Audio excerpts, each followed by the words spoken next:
अस्सलाम वालेकुम, मैं हूं अब्दुल रऊफ़ खान और उम्मीद है कि आप सब खैरियत से होंगे।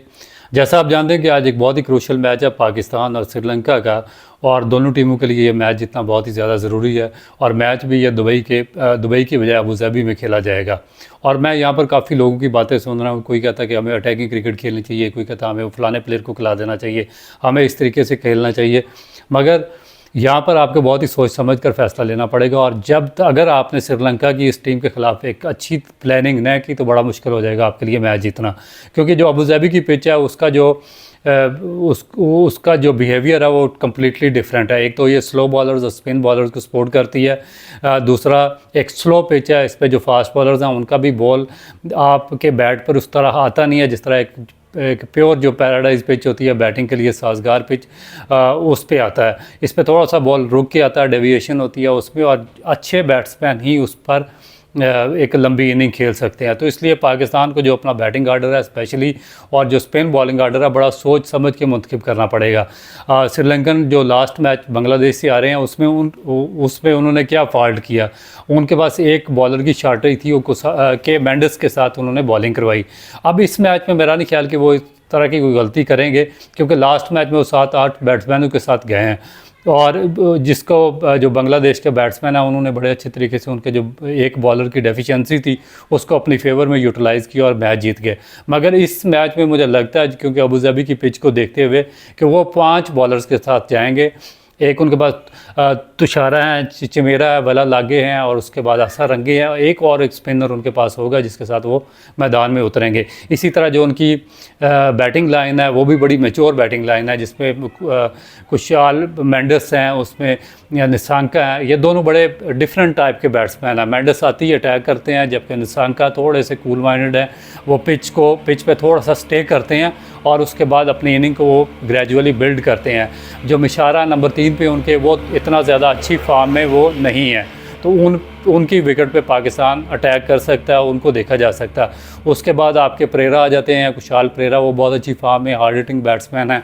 जितना ज़्यादा वो टाइम पिच पे गुजारेंगे इतना ही दूसरी टीम के लिए वो नुकसानदेह होता है।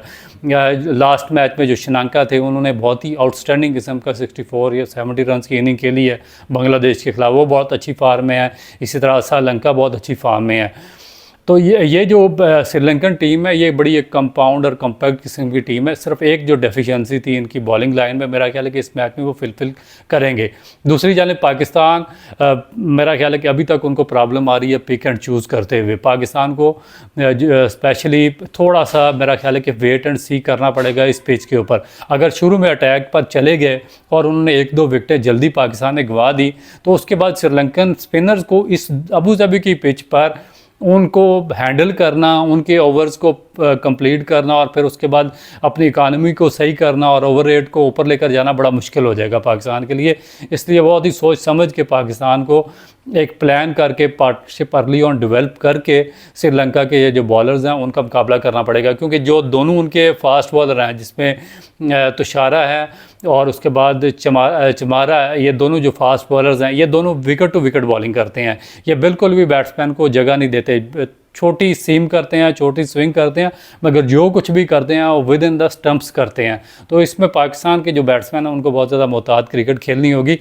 और दूसरा, जो लास्ट मैच में इन्होंने गलती की, जिस तरह इन्होंने मोहम्मद आरिस को खिलाया एज ए बैट्समैन और उसको उस मैच में उन्होंने बैटिंग नहीं करवाई, और फिर मोहम्मद नवाज़ को एज ए बॉलर खिलाया, उसे एक ओवर भी नहीं करवाया, उससे उल्टा बैटिंग करवा दी।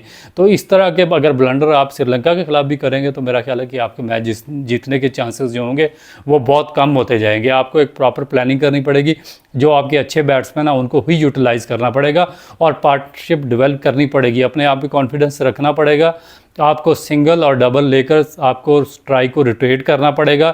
दरमियान में अगर एक आध बाउंड्री आपको मिलती है तो वेल एंड गुड, आप 14-15 ओवर तक आप इस तरह मैच को लेकर चलेंगे अबू धाबी की पिच पर, तो फिर आप 160-70 प्लस रन्स करने में कामयाब होंगे। अगर आपने विकेटें गंवा दी तो ये पिच, मैं आपको बार बार बता रहा हूँ कि ये स्पिनर के लिए बहुत ही साजगार पिच है, और इस पर वो आपको चांस नहीं देंगे, ना ही आपके बैट्समैन बाद में उन पर इस तरह अग्रेसिवली अटैक करके 12 या 15 रन की एवरेज को अचीव कर सकेंगे। तो मेरा ख्याल है कि बड़ा एक पाकिस्तान को एक अच्छा सोच समझ कर फैसला करना होगा। और अगर टॉस मेरा ख्याल में पाकिस्तान जीतता तो पहले पाकिस्तान को बैटिंग ही करनी चाहिए। अब देखते हैं कि इस मैच का क्या रिज़ल्ट निकलता है, क्योंकि पाकिस्तान और श्रीलंका दोनों के लिए बहुत ही ज़्यादा एक क्रूशल गेम है और दोनों के लिए मैच इतना बहुत ही ज़्यादा इंपॉर्टेंट है। दोनों टीमें स्ट्रगल कर रही हैं, दोनों टीमें अपना लास्ट एक मैच हार चुकी हैं और ये मैच दोनों के लिए बहुत ही इंपॉर्टेंट है। मैच के बाद दोबारा फिर आपकी खिदमत में हाज़िर होऊंगा एक नए व्लॉग के साथ। इजाज़त दीजिए, अल्लाह हाफ़िज़।